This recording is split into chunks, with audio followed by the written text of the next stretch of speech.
मैं मां हूं, धरती मां।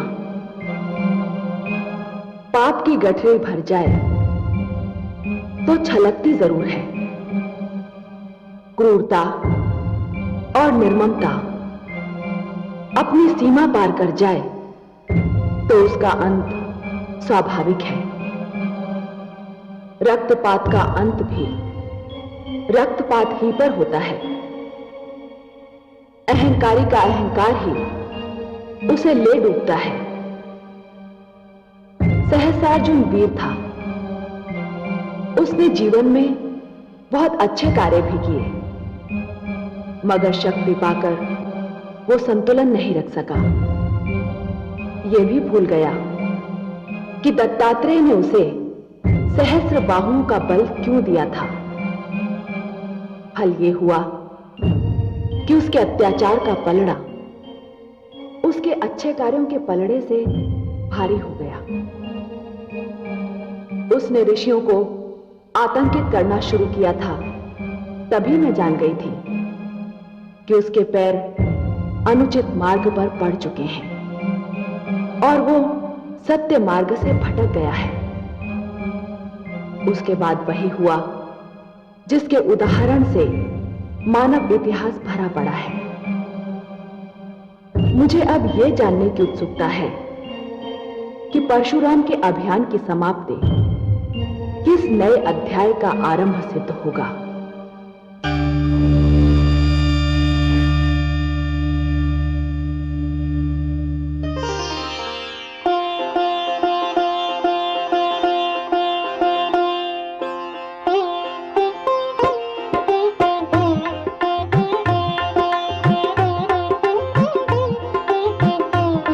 जय भोलेनाथ, जय मां शेरावाली। चिरंजीवी भावपुत्र, तुम्हारा अभियान तो संपूर्ण हो गया पुत्र। आभार प्रकट करने के लिए तुम्हें यहां आने की कोई आवश्यकता नहीं थी। हे शिव शंभो, यदि मुझे केवल आपका आभार ही प्रकट करना होता तो मैं वहीं धरती से आपकी वंदना कर लेता। मुझे कुछ और भी स्मरण था। मैं समझ गई तुम्हें क्या स्मरण था। वही आदि गुरु दक्षिणा जो तुम मेरे भोलेनाथ को देना चाहते थे, है ना? हाँ माता शेरोवाली, मेरा संकेत उसी ओर था। हे शिव शंभो, मुझे आज्ञा दीजिए कि मैं आपकी शेष गुरु दक्षिणा आपके चरणों में चढ़ाने के लिए क्या करूं? तो तुम वास्तव में अपनी आधी गुरु दक्षिणा देना चाहते हो? गुरुदेव, मैं शेष गुरु दक्षिणा दिए बिना तो संसार का त्याग ही नहीं कर सकता। कैसी विडंबना है पुत्र। तुमने जिस शब्द का प्रयोग किया उसी शब्द का संबंध मेरी आधी गुरु दक्षिणा से है। कौन सा शब्द? त्याग। त्याग? मैं समझा नहीं नीलकंठ। मेरी आधी गुरु दक्षिणा यह है पुत्र कि तुम्हें अपने इस योद्धा रूप का त्याग करना होगा और एक बार फिर आचार्य धर्म का पालन करना होगा। शिक्षक का पुत्र यदि शिक्षक ही रहे तो यही उत्तम है। वंश में कर्म की परंपरा चलती रहे, यही उचित है। हे भोलेनाथ, मैं आपकी आज्ञा के समक्ष शीश नवाता हूं। मैं आपको वचन देता हूं गुरुदेव कि अब से यह परशु मेरे लिए केवल एक कथा मात्र बनकर रह जाएगा। मैं फिर से आचार्य धर्म को धारण करूंगा, गुरुकुल परंपरा पुनः आरंभ करूंगा और आपका दिया हुआ वो पिनाकिन धनुष अब केवल एक ऐतिहासिक शस्त्र के रूप में दिखाई देगा। परंतु हे भोलेनाथ, मैं उस धनुष को रखूं कहां? पुत्र, मेरे दो अन्य भक्त हैं। एक है लंकापति रावण, जिनसे तुम्हारी भेंट हो चुकी, और दूसरे है राजा जनक, जिनसे तुम्हारा परिचय अभी तक नहीं हुआ। मैं तुम्हें यह अधिकार देता हूं कि इन दोनों में से तुम जिसे चाहो उसे यह धनुष दे सकते हो। जय भोलेनाथ, जय मां शेरावाली।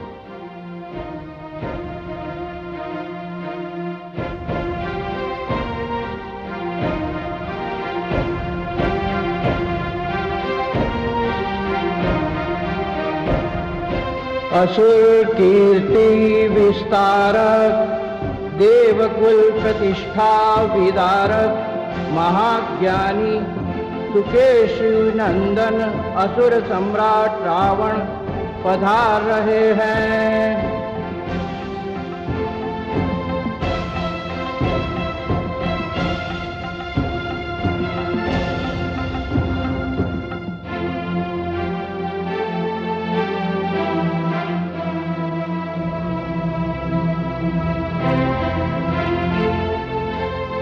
लंकापति आपका ऐश्वर्य एवं वैभव सदा बना रहे।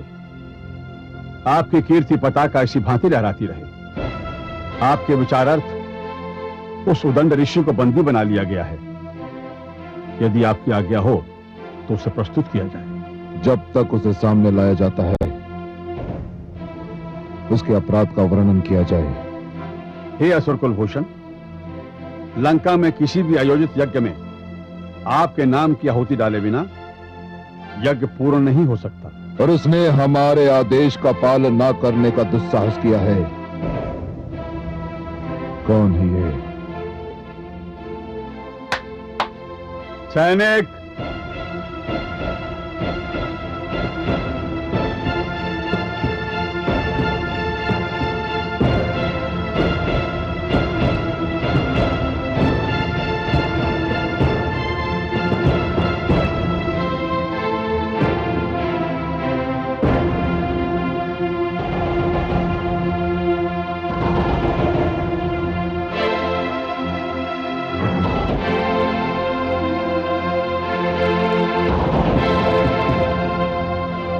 युवक,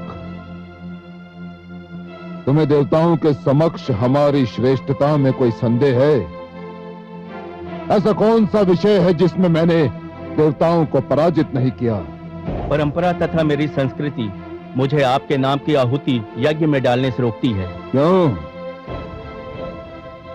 मैं भी संस्कृति के जन्मदाता तथा पालक महान ऋषि पुलस्त्य का पौत्र हूं तथा महान ऋषि विशर्वा का पुत्र रावण हूं। लंकेश, वंश में जन्म लेने से कुछ नहीं होता, आचरण से होता है। और आपका आचरण ऋषियों का नहीं, असुरों वाला है। युवक, तुम मर्यादा और साहस की सीमा लांघ रहे हो। मैं आपके राज्य में अपनी आयु की सीमा भी लांघ चुका हूं। मैं मृत्यु का वरण यहां आने से पहले कर चुका हूं। आप असुर लोग समाज में भय का वातावरण उत्पन्न करके राज करना चाहते हैं, किंतु मैं मानव हूं। मैं जानता हूं कि मुझे मेरी ये देह केवल कुछ वर्षों के लिए मिली है। मेरा दूसरा जन्म होगा। आप मुझे भयभीत ना करें। मैं यज्ञ करना भी नहीं छोड़ूंगा और आपके नाम की आहुति भी यज्ञ में नहीं डालूंगा। उद्दंड है ये युवक, उद्दंड। इस जैसे समस्त ऋषियों को हमारी राज सीमा के बाहर खदेड़ दिया जाए और इसे वधिक के पास ले जाओ और इसको कहो कि वो इसका वध कर दे। शंभो!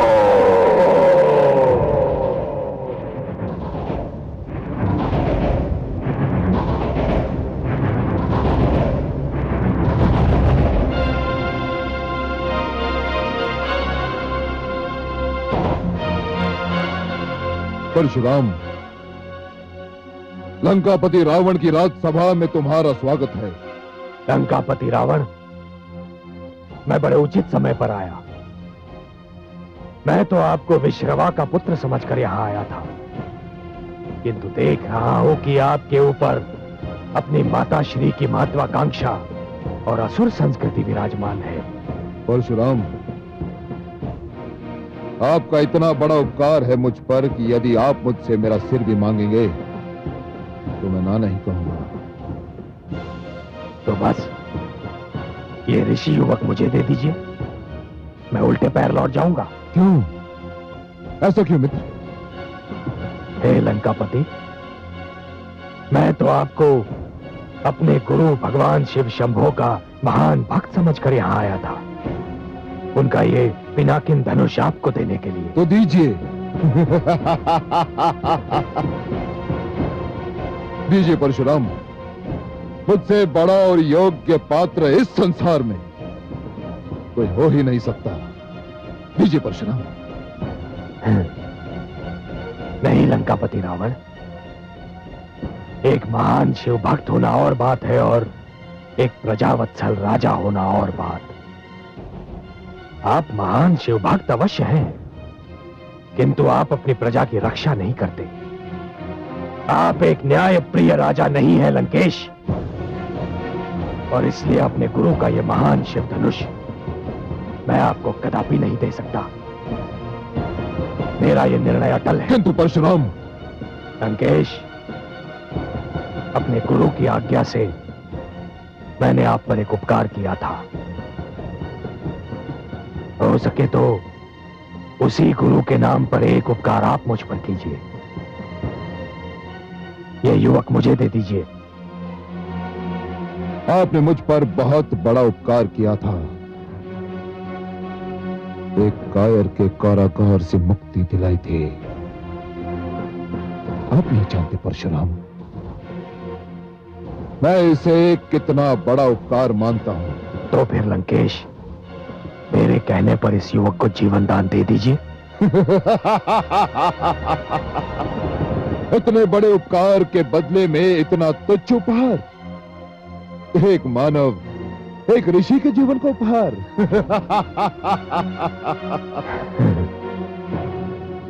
यही तो व्यथा है लंकापति रावण, कि आप ईश्वरीय सत्य को समझ ही नहीं रहे हैं। जीवन तुच्छ नहीं होता लंकेश। मानव जीवन इस धरती को ईश्वर का सर्वोत्तम उपहार है। तो ठीक है परशुराम,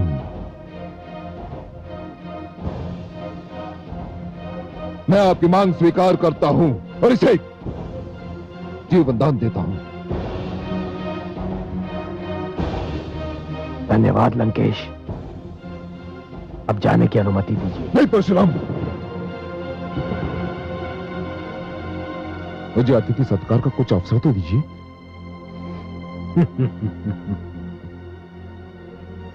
नहीं लंकेश, यह संभव नहीं है, क्योंकि आपकी और मेरी विचारधारा में धरती और आकाश का अंतर है। यहां और अधिक ठहरना आपके और मेरे मध्य मतभेदों को जन्म देने के समान है। मैं भली भांति जानता हूं लंकेश कि मैं अपनी संस्कृति नहीं छोड़ सकता, और ना ही आप अपनी असुर संस्कृति को त्याग सकते हैं। इसलिए अनुमति दे ही दीजिए। चलो युवक।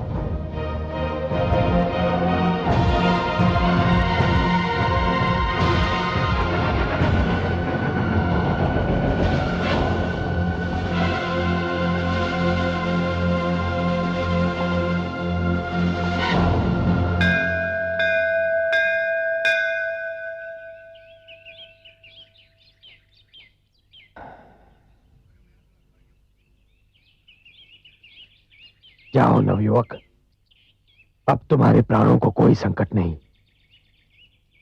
भगवान, मेरा शरीर, मेरी आत्मा, मेरे प्राण, अब सब कुछ आपके लिए हैं।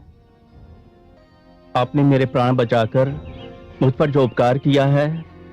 मैंने कोई उपकार नहीं किया, और सत्य पूछो तो तुम्हारे प्राण मेरे कारण नहीं बचे। वो तो तुम्हारे अपने सिद्धांतों पर जो तुम्हारा विश्वास था उसके कारण बचे हैं।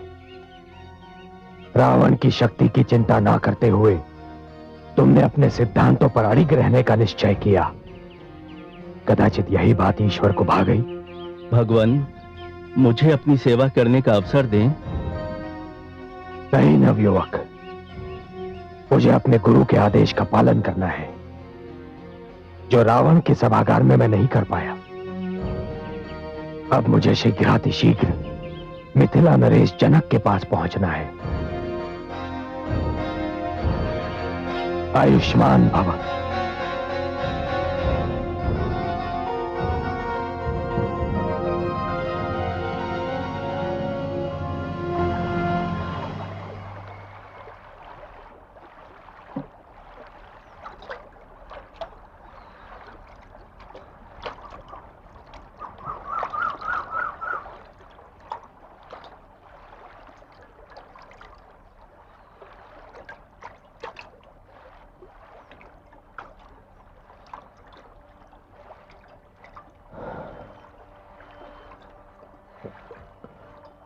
नवयुवक, प्रणाम ऋषिवर।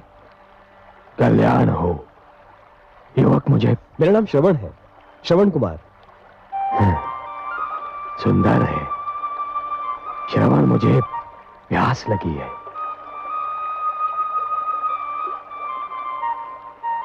क्या बात है?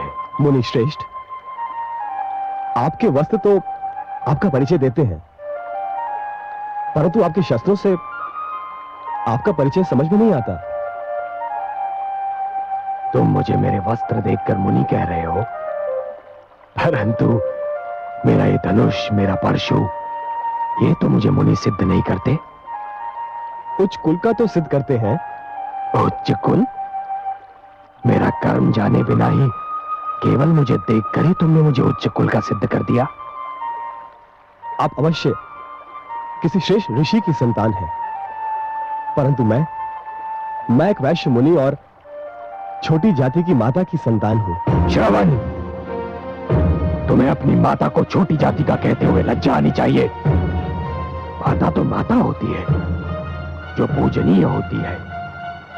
व्यक्ति की पहचान उसके कर्म से होती है। श्रवण, जन्म से तो सभी शूद्र होते हैं। जन्मना जायते शूद्राः संस्कारात् विजोच्यते। क्षमा करें, मैं तो आपका विचार करके कह रहा था। मेरे हाथों से जल लेकर। श्रवण, वायु हर श्रेणी के व्यक्ति को छू कर आती है, और हर श्रेणी के लोग उसी वायु से अपनी श्वास भर लेते हैं, शीतलता प्राप्त करते हैं। सूर्य की किरणें भी सभी के लिए समान होती हैं। श्रवण, मेरा अर्थ समझ रहे हो ना? लाओ, मुझे जल दो, मैं बहुत प्यासा हूं।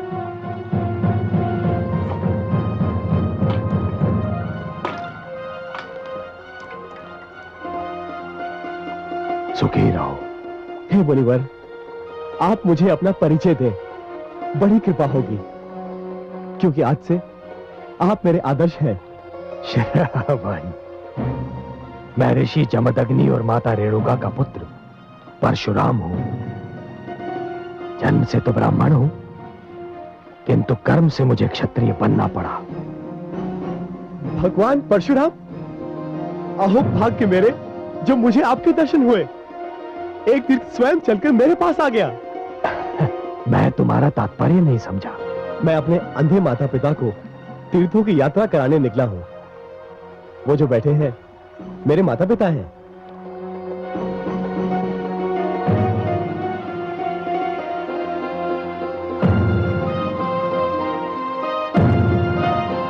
परंतु मुझे वहां कोई रथ या अन्य वाहन दिखाई नहीं दे रहा। श्रवण, जिसमें मैं बहुत साधारण व्यक्ति हूं।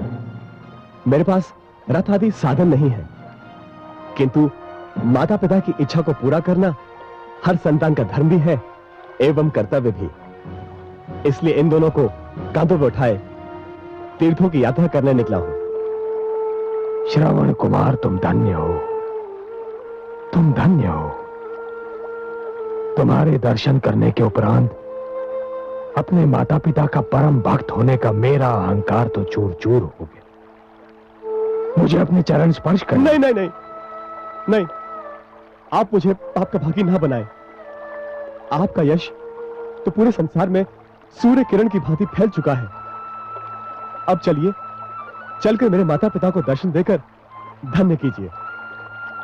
श्रवण, मैं भी उन माता पिता का दर्शन करके धन्य होना चाहता हूं, जिन्होंने तुम जैसे पुत्र को जन्म दिया। चलो चलिए।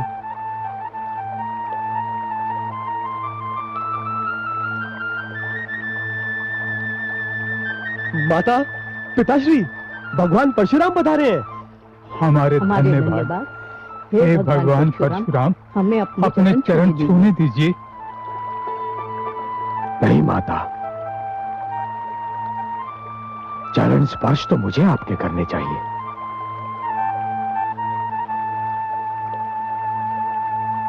हे माता, मैं आपके पुत्र से मिलकर धन्य हो गया। आपके स्पर्श मात्र से हमें मोक्ष मिल गया। नहीं माता, आपके दर्शनों से मुझे संन्यास प्राप्त हो गया। इस संसार में इससे अच्छा दृश्य और कोई हो ही नहीं सकता कि एक पुत्र के कंधों पर माता पिता तीर्थ यात्रा कर ले। माता, अब मुझे विदा दीजिए। मुझे महाराज जनक के पास पहुंचना है।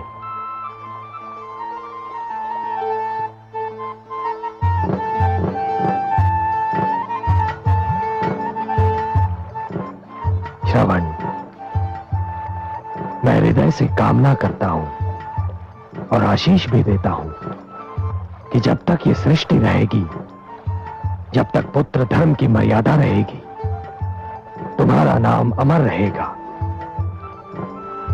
आयुष्मान भव, आयुष्मान भव।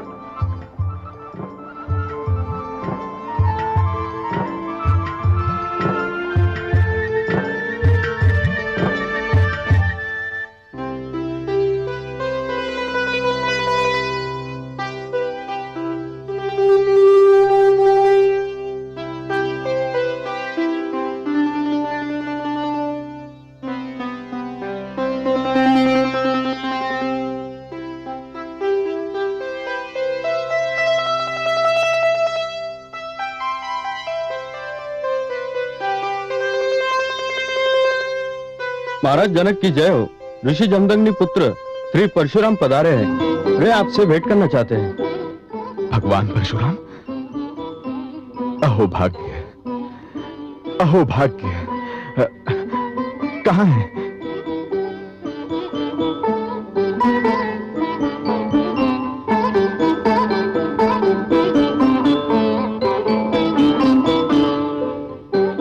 भगवान, मैं इस सौभाग्य पर किन शब्दों में ईश्वर को धन्यवाद दूं कि आपने अपने चरण कमलों से मेरे राजभवन को पवित्र कर दिया।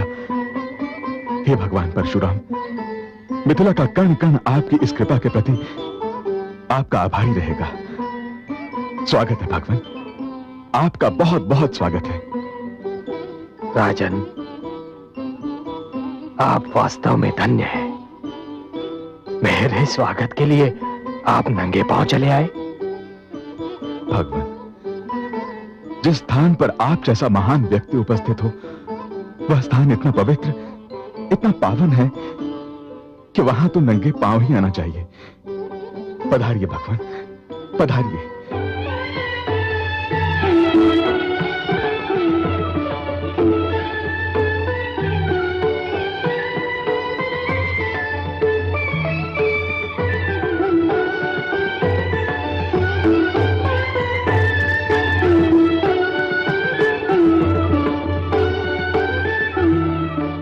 विराजिए भगवान।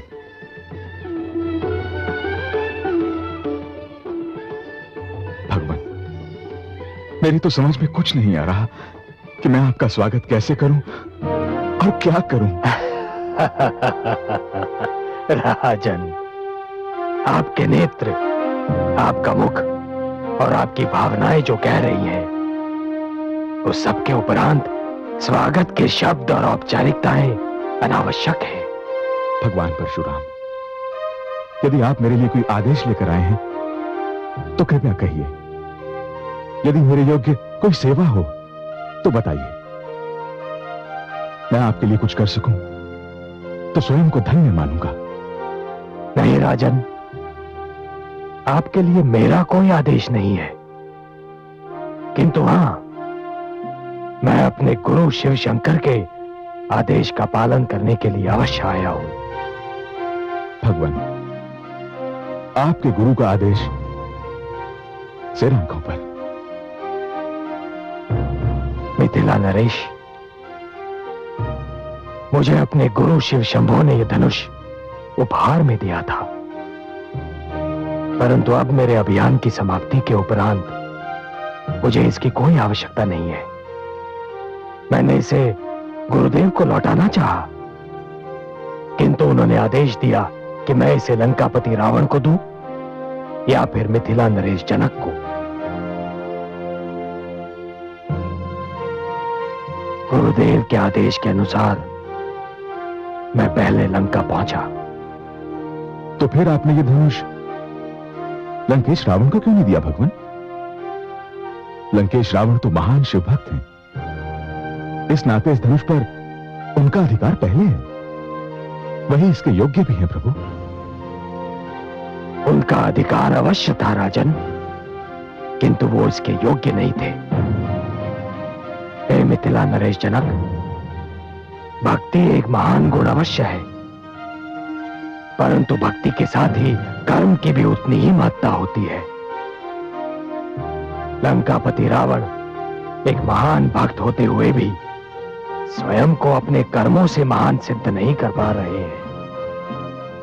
इसलिए मैंने ये निर्णय किया है नरेश कि अपने गुरुदेव का ये महान पिनाकिन धनुष आपकी धरोहर बन जाए। भगवान,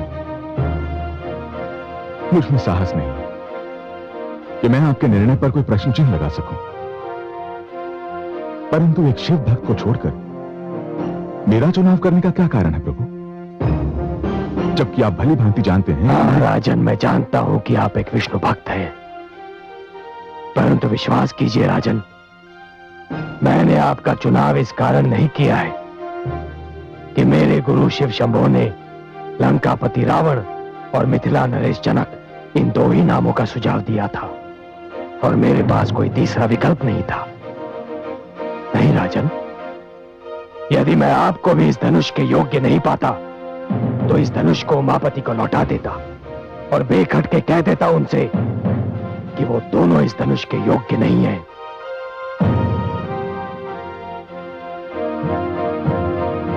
किंतु राजन, आपने ये सिद्ध कर दिया कि आप जनक हैं, जनक जिसका अर्थ होता है पिता। राजन, मुझे ज्ञात था कि मिथिला की सीमा में प्रवेश करते ही मैं एक ऐसे राज्य में प्रवेश कर रहा हूं जिसका राजा एक विष्णु भक्त है। मुझे आशा भी थी कि इस राज्य में चप्पे चप्पे पर भगवान विष्णु के सुंदर और अनगिनत मंदिर बिखरे होंगे।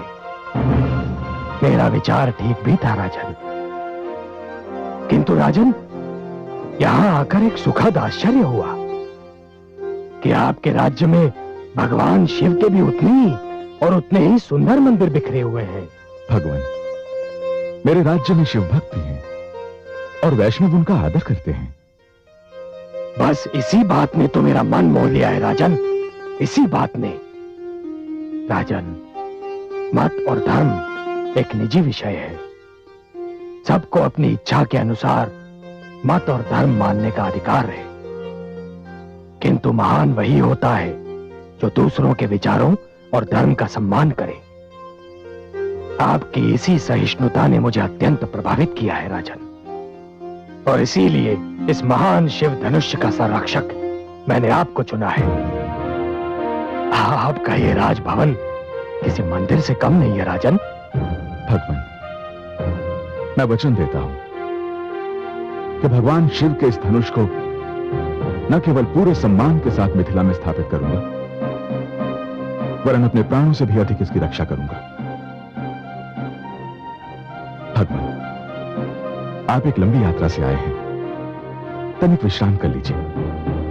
मुझे और मेरे परिवार को अपनी सेवा का अवसर दीजिए। मैं कल ही इस धनुष के लिए यथा योग्य स्थान बनवा दूंगा।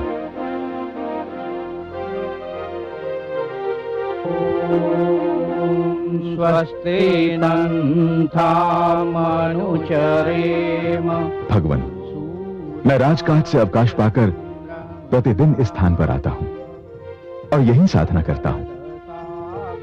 इसके भीतर मैंने एक उच्च आसन बनवाया है जहां मैं अपने आराध्य का आवाहन करता हूं।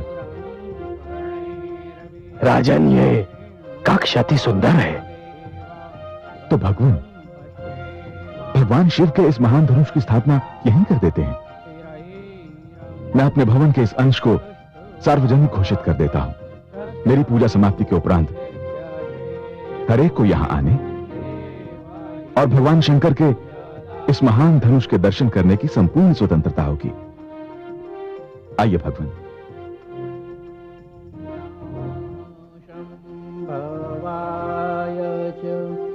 मयो भवाय च नमः शङ्कराय च मयस्कराय च नमः शिवाय च शिवतराय च ॐ नमः शिवाय ॐ नमः शिवाय ॐ नमः शिवाय।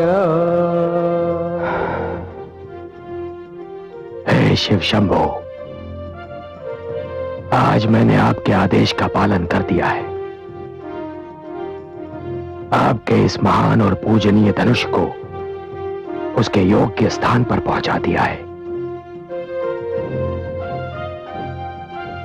हे पिनाकिन, कदाचित ये मेरी तुमसे अंतिम भेंट है। भोलेनाथ के साथ ही मैं तुम्हारा भी आभारी हूं और तुमसे विदा लेता हूं।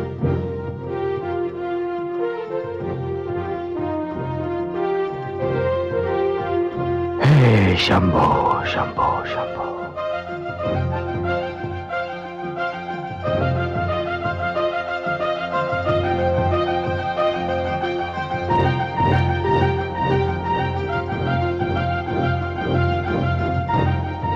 अब जाने की अनुमति दीजिए राजन।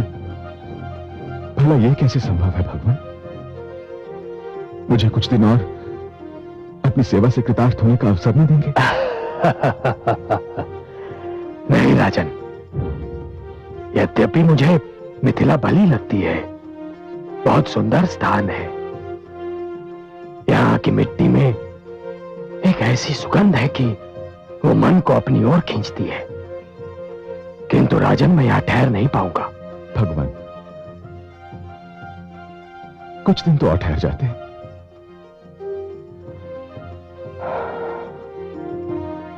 नहीं राजन,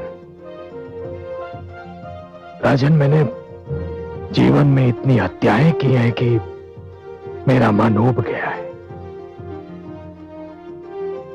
यह सत्य है कि हत्याएं करने पर मुझे विवश कर दिया गया था, किंतु हत्याएं तो हुई ना,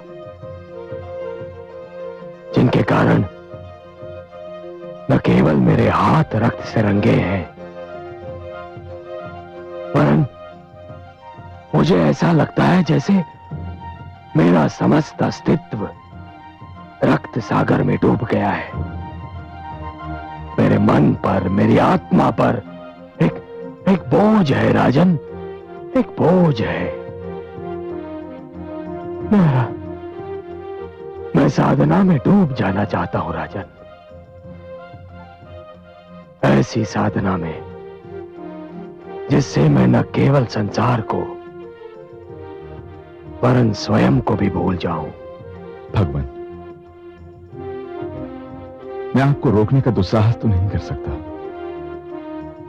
किंतु यदि आपने जाने का निर्णय कर ही लिया है तो मुझे कोई ऐसी शिक्षा देकर चाहिए भगवान, जो जीवन भर मेरा मार्गदर्शन करती रहे। हे राजन, जीवन के मेरे अनुभव से जो मैं सीखा हूं वो मैं तुम्हें बताता हूं। मैंने ये जाना है राजन कि कर्म ही धर्म है, कर्म ही वर्ण है, कर्म ही वास्तविक जाति है, कर्म ही जीवन का आरंभ है और कर्म ही जीवन का अंत है। अंतिम श्वास तक मनुष्य का केवल एक ही धर्म है राजन, और वो है कर्म।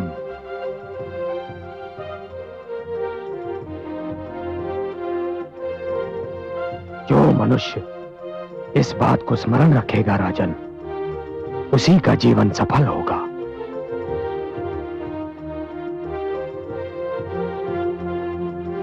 यशस्वी भव।